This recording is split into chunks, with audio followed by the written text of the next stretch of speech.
अस्सलाम वालेकुम everyone, this is your host Iram. Hope you guys doing well. आज हम अस्करी एसोसिएट की इंस्पायरिंग जर्नी के बारे में बात करेंगे। हम बात करेंगे कि ये सब शुरुआत कैसे हुई, वो माइलस्टोन जो हमें यहाँ तक ले आए, वो वैल्यूज जो हमें आगे ले जा रहे हैं।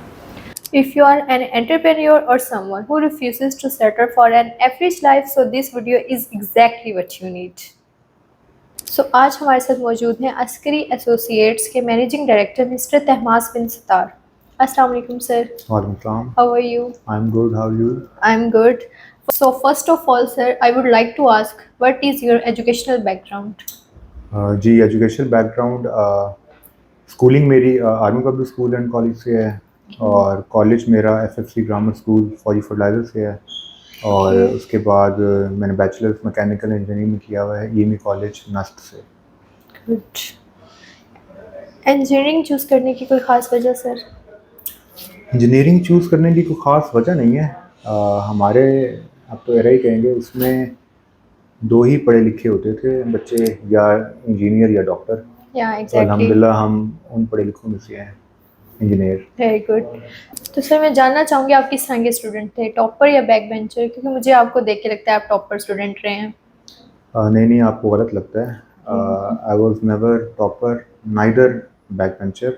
ओके। मैं हमेशा से एज अ मिडल स्टूडेंट ही रहा हूँ हमेशा से। How interesting your student life was. Sir आप अपनी स्टूडेंट लाइफ को मिस करते हैं? कितना Uh, मिस करते हैं आप? नहीं, बहुत मिस करते हैं स्टूडेंट लाइफ को।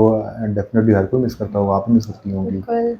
तो डेफिनेटली स्टूडेंट लाइफ को तो मिस करते हैं। सर आप ज़्यादा यूनिवर्सिटी लाइफ मिस करते हैं, कॉलेज या स्कूल लाइफ? स्कूल लाइफ सबसे ज़्यादा मिस करते हैं। रीज़न?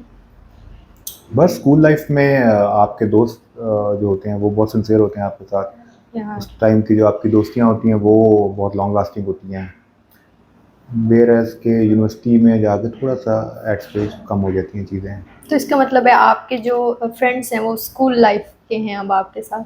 आपकी बातों से मुझे ऐसा लगा। जी, स्कूल लाइफ के ज़्यादा फ्रेंड्स हैं, बाकी कॉलेज यूनिवर्सिटी के भी अल्हम्दुलिल्लाह फ्रेंड्स हैं।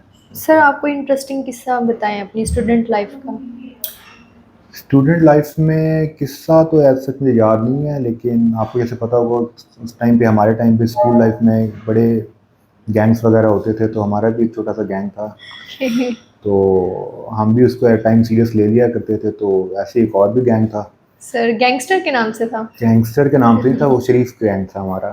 ओके। तो हमारा टाइम सेट हो गया कि जी आप भी आ जाना, हम भी आ जाएंगे बंदे लेके। तो हम भी चले गए, हमने कहा चले देखेंगे जाके। जब मौके पे गए तो अगले गैंग वाले तो वाकई सीरियस होके आ गए, गन्स और साथ पूरे तैयारी के साथ डॉग्स वगैरह लेके आ गए। तो फिर अल्हम्दुलिल्लाह हम भागने वालों में सबसे आगे थे ओके। और हमने फिर भागने वाली की। अगले दिन फिर स्कूल जाके हमने सेटल डाउन किया कि भी इतना सीरियस होने की ज़रूरत नहीं थी, हम सेटल कर सही देते बात है, आप इसको। कुत्ते लेके आ जाओ। तो फिर हमारा ये एक बड़ा वाक़या जो मुझे हमेशा याद रहता है। बिल्कुल इंटरेस्टिंग है काफ़ी। बट आपको फिर बुलिंग नहीं की उन्होंने? लाइक वैसे होता है कि ओ आप तो डर गए, नहीं नहीं, आप तो ये हो गया, आप तो वो हो नहीं गया। स्कूल फेलो भी थे क्योंकि, तो वो हमने फिर बैठ कर सेटल डाउन कर लिया था। कोई इतनी बड़ी बात नहीं थी, पर बात मुझे याद भी नहीं है, लेकिन हमने सेटल डाउन कर लिया था उसको बैठ के, इतना सीरियस नहीं होना था। बिल्कुल। तो सर आप मुझे बताएं कि आप इंजीनियर हैं, इंजीनियरिंग ग्रेजुएट हैं, बिल्कुल। तो आपने कभी जॉब वगैरह की है, जॉब की है या उसका एक्सपीरियंस शेयर करें हमारे साथ? नहीं, जॉब मैंने कभी नहीं की, क्योंकि शुरू से मुझे बिज़नेस का शौक़ था। लेकिन हाँ बिल्कुल, जब मैं डिग्री कर रहा था यूनिवर्सिटी में तो इंटर्नशिप्स की हैं मैंने। ओके। मल्टीपल इंटर्नशिप की हैं, फौजी फर्टिलाइज़र में की हैं, इसमें और भी कुछ कंपनी में की हैं, लेकिन कभी जॉब नहीं की एज सच। सर इंटर्नशिप का कैसा एक्सपीरियंस था? लाइक आज आप एमडी हैं माशाल्लाह से, तो आपने किसी के अंडर मतलब इंटर्नशिप किया है, तो क्या नहीं, एक्सपीरियंस? बहुत कुछ सीखते हैं आप इंटर्नशिप में। इंटर्न जो होता है वो सबसे ज़्यादा सीखता है किसी भी ऑर्गेनाइजेशन में, क्योंकि ओके। वो रूट लेवल पे होता है और उसके पास अपॉर्चुनिटीज़ सीखने की सबसे ज़्यादा होती हैं। तो आप उसको अवेल कर जाएँ तो डेफिनेटली आप बहुत ग्रो करते हैं। तो मैंने बहुत कुछ सीखा था अपने उस ऑर्गेनाइजेशन से at that time. Why did you choose business over job? Business का हमेशा से मुझे शौक़ रहा है। ओके। जब मैं स्कूल कॉलेज में था तब भी बिज़नेस करता था। तो उसके बाद आई वाज़ ऑलवेज़ लाइक कि जब भी ग्रेजुएट होना है तो बिज़नेस में आना है। जॉब का मुझे शुरू से कोई इतना पैशन रहा नहीं है। बाकी मज़ीद ये है कि हमारे जीन्स में भी बिज़नेस होता है। जैसे हम शेख फैमिली से बिलोंग करते हैं, तो वो भी बिज़नेस हमारे जीन्स में है। सर शेक बिजनेस करते हैं, सिर्फ शेक? नहीं, मैंने आज तक सुना है कि जो शेख होते हैं बड़े कंजूस होते हैं, तो मैं पहली दफ़ा सुन रही हूँ कि शेख बिजनेस भी करते हैं और नहीं नहीं, शेख कंजूस नहीं होते। शेख बेसिकली बिजनेस माइंड होते हैं। वो लोग उसको इंटरप्रेट गलत कर देते हैं। वो बिजनेस माइंड वो होते हैं, कंजूस कंजूस का नहीं नाम दे होते। वो देते हैं कंजूसी का उनको। नाम दे देते हैं, जो कि गलत है। तो जैसा कि आपने बताया कि आप स्टार्ट से ही बिजनेस कर रहे हैं, तो आपने फर्स्ट बिजनेस क्या किया था, मतलब? फर्स्ट बिजनेस तो जैसे मैंने आपको पहले बताया कि वैसे तो फॉर्मल बिजनेस नहीं था। वैसे स्कूल कॉलेज में छोटे बड़े इनिशिएटिव्स लेता था मैं। उस टाइम पे बैक इन 2009-10 एडसन्स एडवर्ड्स पे काम करते थे, ब्लॉग स्पॉट्स पे काम करते थे, ब्लॉग्स बनाते थे। ओके। उसके अलावा मोनेटाइज करते थे अकाउंट्स को, उस टाइम पे अपनी पॉकेट मनी के लिए। फिर उन पॉकेट मनी को हम लोग इकट्ठा करते थे और उसको फिर मैं इन्वेस्ट करता था छोटी मोटी प्रॉपर्टीज़ के अंदर, बिल्कुल छोटे स्केल मतलब पे, स्टार्ट से प्रॉपर्टी में इन्वेस्ट करते एज रहे? ए इन्वेस्टमेंट। बिल्कुल, क्योंकि प्रॉपर्टी से बेहतर कोई इन्वेस्टमेंट नहीं तो है। आपने कोई प्रॉपर्टी परचेज की? उस टाइम मैंने डेफिनेटली, ज़ाहिर है अभी तो हमारा एज अ बिजनेस है, लेकिन उस टाइम पे भी प्रॉपर्टीज परचेज की थी। और मज़े की बात है कि I still retain that properties जो मैंने स्कूल टाइम पे परचेज की हुई थी। बहुत बड़ी बात है सर, नहीं, मतलब बिल्कुल स्टूडेंट लाइफ में आपने। बिल्कुल। In a very young age you become managing director, so sir how do you feel it? इसका क्रेडिट मैं अपने फादर को दूंगा, क्योंकि मुझे अगर ये एग्जैक्टली। प्लेटफॉर्म ना मिलता तो शायद मैं आज जहाँ हूँ वहाँ कभी भी ना होता। तो डेफिनेटली इस प्लेटफॉर्म अस्टर एसोसिएट्स की वजह से मैं जहाँ पे भी हूँ वहाँ हूँ। सर अब हम अस्क्री एसोसिएट्स पे आते हैं। इसको स्टार्ट करने का विजन किसका था? अस्क्री एसोसिएट्स को स्टार्ट करने का विजन या इनिशिएटिव मेरे फादर का था, जो हमारे सीईओ भी हैं, जी कर्नल बिल्कुल। अब्दुल सत्तार। तो बैक इन 2013-14 हमने इनिशिएटिव लिया था और हमने एसोसिएट्स को उस टाइम पे बनाया था। सर नॉर्मली कहा जाता है कि डॉक्टर का बेटा डॉक्टर, बिजनेसमैन का बेटा बिजनेसमैन, तो आपका बैकग्राउंड आर्मी से है, तो आपके बाबा ने ये बैरियर कैसे ब्रेक किया, मतलब? बैरियर बड़ी मुश्किल ब्रेक हुआ था, क्योंकि डेफिनेटली ये फेज़ आता है। हमारे पास भी आया था फेज़, हमारे ऊपर फेज़ आया था ये, क्योंकि मेरे फादर ने कहा था कि जी आपने आर्मी में जाना है। तो और मैं रिलक्टेंट था उस टाइम पे। और लेकिन फिर एक ऐसा भी टाइम आया कि जब मैंने कहा ठीक है मैं आर्मी में जाता हूँ, तो उसने फादर ने कहा कि नहीं यार अब तुम ना जाओ, अब आप इंजीनियरिंग करें। अब इंजीनियरिंग करो आप। Okay. तो खैर लेटर ऑन दोनों ही चीज़ें नहीं की, बिजनेस में आ गए। तो सर बिजनेस में आपने रियल एस्टेट ही क्यों चूज की? Why choose your real estate? Basically real estate choose करने की वजह डीएचए थी। हमें बैक इन 2013 अपॉर्चुनिटी एक मिली यहाँ पे डीएचए मुल्तान के साथ बिजनेस करने की। तो हमने उस अपॉर्चुनिटी को ऑप्ट किया उस टाइम पे। तो डेफिनेटली डीएचए मुल्तान जैसे कि डेवलपर है और हमारे मुल्क का बहुत बड़ा नाम है डिफेंस हाउसिंग अथॉरिटी। तो उस टाइम से फिर हम डीएचए के साथ इंडल्ज हो गए, उस टाइम से हम डीएचए के साथ काम कर रहे हैं। तो सर स्टार्ट में किन किन चैलेंजेस का आपको सामना करना पड़ा जब आपने ये स्टार्ट किया रियल एस्टेट? स्टार्ट में बहुत सारे चैलेंजेस थे। इवन के हमारे पास अपना ऑफिस भी नहीं था जब हमने स्टार्ट किया था 2013 में। हम एक हमारी गाड़ी थी, उससे हम ऑपरेट करते थे। गाड़ी की बिजनेस थी आपका? उसी में हमारा ऑफिस। सारा फाइल्स, डॉक्यूमेंटेशन, प्रिंटर, कंप्यूटर होता था उसके अंदर, उससे हम ऑपरेट करते थे। लेकिन फिर लेटर ऑन डेफिनेटली हमने ऑफिस डेवलप किए अपने और चीज़ों को फिर आगे ग्रो किया। सर जब आपने रियल एस्टेट स्टार्ट किया, इनिशियली कितने लोगों की आपकी टीम थी जब अस्क्री एसोसिएट्स स्टार्ट हुआ? इनिशियली बड़ी मज़े की स्टोरी है। इनिशियली 2 बंदों की टीम थी और उन 2 में मैं शामिल नहीं था। ओके। मेरे फादर थे और यूसुफ भाई हमारे साथ होते हैं, वो शामिल थे। मैं एज अ थर्ड पर्सन था जो एसोसिएट को ज्वाइन करने वाला था। जो सर आप कोई फर्स्ट डील का एक्सपीरियंस शेयर करें अगर आपको याद हो तो? फर्स्ट डील एग्जैक्टली तो मुझे शायद याद नहीं है, लेकिन बड़ी इनिशियल डील्स में से मेरी एक डील थी जो हमने लैंड लीज पे एक ली थी। एक साहब थे उनसे, और उस पर हमने साइट का इनिशिएटिव लिया था, शेल पाकिस्तान की साइट लगाने का। तो अल्हम्दुलिल्लाह आज भी वो साइट स्टैंड कर रही है और हम उसमें बहुत अच्छा परफॉर्म कर रहे हैं। तो ये मेरी बड़ी इनिशियल डील्स में से है, like back in 2015 I guess. Okay sir, कोई फनी मतलब डील हो, लाइक ऐसा हुआ हो कि आपने एक डीलर बुला लिया और दूसरा डीलर, एक ही आपने प्लॉट सेल किया हो, एक ही टाइम पे सब आ गए हो? एग्जैक्टली इस तरह की डील तो नहीं हुई थी, लेकिन मेरे साथ क्योंकि यार रियल एस्टेट इंडस्ट्री है तो छोटी मोटी चीज़ें होती रहती हैं। Yes. तो मेरे पास ऐसे ही एक साहब एक टाइम पे आए थे जी लैंड बेचने के लिए, क्योंकि हम डीएचए के साथ लैंड का काम भी करते हैं, एक्विजिशन का। तो वो बड़े और टाइम पे मेरे पास है, रात को कोई 8-9 बजे पंप पे आ गए कि जी हमने लैंड आपको बेचनी है। और जब लैंड के रेट सेट की बात हुई तो उन्होंने बड़ा एक लुक्रेटिव रेट मुझे ऑफ़र किया, तो मैं भी परेशान हो गया। मैंने उनको एडवांस दे दिया, डॉक्यूमेंटेशन कर ली, और नेक्स्ट डे जब सारे खुले आगे डिपार्टमेंट्स वगैरह, तो मैंने जब लैंड को वेरीफाई कराने गया तो पता लगा कि वो जो ओनर था उसकी लैंड थी ही नहीं वो, और वो सिर्फ ऐसे ही कोई और बन के मेरे से एडवांस अमाउंट लेके चला गया। तो सर वो वापस हो गई थी या? नहीं, मैंने उसकी फ़ोटो उस टाइम पे ली भी थी, और मैंने 1 साल वो फ़ोटो अपने टेबल पे लगाई रखी थी, ओके। और सिर्फ ये याद रखने के लिए कि ये काम दोबारा नहीं करना है। ये गलती दोबारा गलती दोबारा नहीं करनी कि ओके। कोई ऐसी लुक्रेटिव चीज़ देख के ऐसे नहीं उस पर करना, अपनी वेरिफिकेशन पूरी करनी है, क्योंकि वो मेरा फॉल्ट था कि मैंने उसको वेरीफाई नहीं किया जिस तरह करना चाहिए था। बिल्कुल, ये एक लेसन भी है, बिल्कुल मतलब रियल बिल्कुल। एस्टेट। तो सर आज कितने लोगों की टीम है आपके पास? जी, इनिशियली तो हमने 2 बंदों से स्टार्ट लिया था, लेकिन आज अल्हम्दुलिल्लाह हमारे पास डायरेक्ट एम्प्लॉइज़ अराउंड 100 प्लस हैं। माशाल्लाह, बहुत बड़ी क्योंकि हम अचीवमेंट है ये नहीं, आपकी। बिल्कुल, क्योंकि हमारी सिस्टर कंपनीज़ भी हैं, उसके एसोसिएट्स है, इसके साथ हमारी 4 से 5 कंपनीज़ और भी हैं, तो ये कुल मिला के अराउंड 100 प्लस एम्प्लॉइज़ हमारे हैं। तो सर 100 लोगों के साथ आप उनको लेके चल रहे हैं, तो आपके लिए चैलेंजिंग नहीं होता ये? नहीं, एट टाइम इट्स चैलेंजिंग, लेकिन चीज़ें मैनेज करना होता है डेफ़िनेटली। इसी चीज़ को मैनेज करना ही बिज़नेस है, और लेकिन हो जाती हैं चीज़ें मैनेज सर आराम मुश्किल तो से। होता होगा बट डेफ़िनेटली मुश्किल तो हर चीज़ है। बिल्कुल। सर जैसा कि आपने बताया कि 2013 से आपने बिज़नेस का स्टार्ट लिया था, अस्करी एसोसिएट्स की बुनियाद तब से रखी है।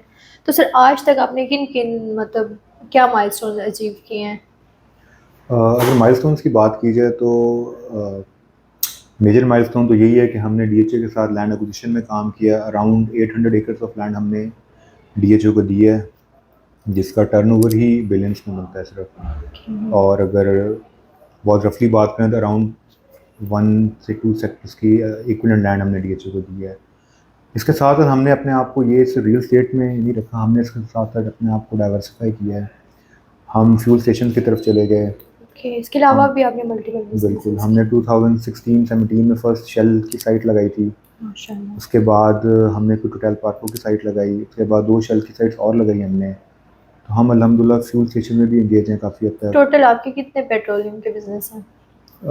4 साइट्स हैं हमारी बेसिकली, ओके, और उसके साथ साथ कंस्ट्रक्शंस में हम इन्वॉल्व हो गए डीएचए के अंदर। हमने रेजिडेंशियल प्रोजेक्ट्स किए हैं काफ़ी डीएचए के अंदर अब तक। माशाल्लाह।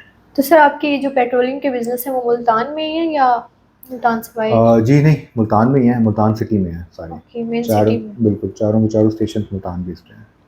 पिछले 10 सालों से रियल एस्टेट में बिज़नेस में, तो आपके एक्सपर्ट ओपिनियन से मैं जानना चाहूँगी कि साउथ पंजाब का सबसे बेस्ट सिटी कौन सा है फॉर लिविंग? साउथ पंजाब का best city for living definitely Multan. Why Multan? इसकी बहुत बड़ी बड़ी रीजंस हैं मुल्तान की। सर जैसे कि मुल्तान आपका बहुत बड़ा शहर है। आप कराची से ट्रैवल करना शुरू करें till Lahore, Multan I guess strategically भी बिल्कुल मिडल में प्लेस्ड है, और सबसे बड़ा शहर मुल्तान है। आपके इंटरनेशनल एयरपोर्ट्स हैं यहाँ पे। आपकी हाउसिंग सोसाइटीज़ की बात करें तो one of the best top line जो हाउसिंग सोसाइटीज़ है वो यहाँ पे हैं। एजुकेशनल इंस्टीट्यूट्स की बात करें तो प्राइवेट सेक्टर में, गवर्नमेंट सेक्टर में सारी मेजर यूनिवर्सिटीज़ यहाँ पे हैं। हॉस्पिटल्स इंटरनेशनल स्टैंडर्ड के यहाँ पे हैं। तो बहुत सारी वजूहत हैं, कोई एक वजूहत नहीं, एक वजह नहीं है इसकी। सर आप ही मुल्तान में रह रहे हैं इसलिए तो नहीं आप कह रहे कि ये नहीं, मुल्तान? बिल्कुल नहीं। मुल्तान में हल्के प्राइमरी हमारा डिसीजन नहीं था मुल्तान रहने का, ओके, लेकिन बिज़नेस के लिए भी यहाँ पे आ गए। लेकिन जब हम आए हैं तो हमें ये सारी चीज़ें फ़ील हुई हैं, और इसमें कोई शक नहीं है, जो मैंने बातें की हैं इसमें कोई भी चीज़ गलत नहीं है। मुल्तान में ये सब चीज़, और कनेक्टिविटी मुल्तान की देखी जाए तो विद लाहौर, विद कराची, हम स्ट्रेटजिकली बिल्कुल सेंटर ऑफ पाकिस्तान में प्लेस्ड हैं। सर मुल्तान के सबसे बेस्ट एरियाज़ कौन से हैं? मुल्तान के सबसे बेस्ट एरियाज़ में अगर बात की जाए पिछले 10 सालों में, तो नॉर्दर्न साइड जो मुल्तान की है इसने ग्रो की है सबसे ज़्यादा, कंपैरेटिवली सदर्न साइड या वेस्ट को आप देख लें। मुल्तान की सबसे ज़्यादा ग्रो करने वाली एरिया जो है वो नॉर्थ साइड है। सर नॉर्थ ही क्यों है वो? साउथ या नॉर्थ की स्पेसिफिक एक दो वजूहत हैं। सबसे बड़ी वजह यह है कि स्ट्रेटजिकली देखा जाए तो कोई भी जो छोटा शहर होता है वो बड़े शहर की तरफ बढ़ता है। यहाँ? तो मुल्तान के लिए डेफिनेट सी बात है कि ये लाहौर की तरफ ग्रो करेगा। ओह ये कभी भी मुजफ्फरगढ़ की साइड पे या किसी और साइड पे ग्रो नहीं करेगा, लाहौर की तरफ ग्रो करेगा। तो लाहौर डेफिनेटली हमारा नॉर्थ में है। और फिर मुल्तान की कनेक्टिविटी लाहौर से थ्रू मोटरवे वो भी नॉर्थ से है। बिल्कुल। तो इसकी डायरेक्शन बनती ही ग्रोथ की आपके नॉर्थ पे है। इस वजह से DHA आपका नॉर्थ पे प्लेस्ड है। सर जैसा कि आपने बताया कि नॉर्थ साइड पे मुल्तान ग्रो कर रहा है, हमें ज़्यादातर सुनने को मिलता है कि DHA, बुर्ज विलास और सिटी हाउसिंग ही यहाँ की सोसाइटीज़ हैं, तो which one is best? Best में अगर कंपैरिजन की बात की जाए तो DHA का एज सच कंपैरिजन बनता तो नहीं है, लेकिन definitely DHA Multan is the best. क्योंकि DHA मुल्तान का कंपैरिजन किसी भी हाउसिंग सोसाइटी के साथ नहीं है, इसका कंपैरिजन मुल्तान के साथ है। बिल्कुल। ये बेसिकली मुल्तान वर्सेस DHA है। क्योंकि अगर आप इसकी स्केल की बात करें तो ये पूरे मुल्तान जितना बड़ा है, अराउंड 12,000 एकड़्स पे ये प्लेस्ड है। 70,000 प्लस प्लॉट्स हैं इसके अंदर। तो ये पूरा एक न्यू सिटी डेवलप हो रहा है आने वाले वक्त का। इसको आप किसी भी सोसाइटी से कंपेयर नहीं कर सकते। बाकी इसके अंदर जो फैसिलिटीज़ हैं, जैसे मैंने पहले भी जिक्र किया, इसके अपना मेडिकल सिटी है इसके अंदर, medical and health city. Educational institutes बहुत सारे इसके अंदर आ चुके हैं इस टाइम पे, जिसमें फास्ट, ISP और बहुत सारे नाम हैं। बाकी इसकी अंदर लिविंग बहुत फास्ट पेस से चल रही है, तकरीबन 117% की ग्रोथ के साथ ये चल रहा है। और इसका इंफ्रास्ट्रक्चर की अगर आप बात करें तो one of the best infrastructure. और डेफिनेटली अगर आप इसके चेरी ऑन द टॉप की बात करें तो गोल्फ कोर्स, रोमांसा golf club, one of the best golf courses in the country. जैसा कि आपने DHA के बारे में काफ़ी कुछ बताया, तो इसमें आपका क्या कंट्रीब्यूशन है और आने वाले कुछ सालों में आप क्या कंट्रीब्यूट करेंगे? अगर कंट्रीब्यूशन की बात की जाए तो हम DHA के साथ साथ हमने भी ग्रो किया है।